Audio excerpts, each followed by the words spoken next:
Христос воскрес! Всех с праздником Светлой Пасхи!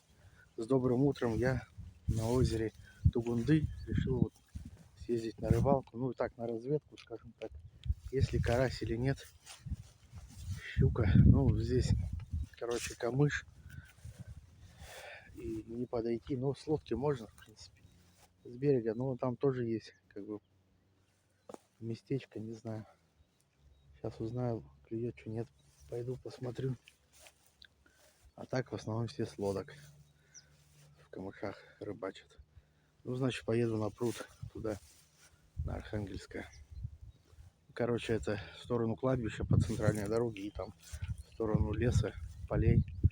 Короче, тут вот озеро недалеко прям. Утки крякают. Значит, рыба есть. Сейчас я вам покажу тут.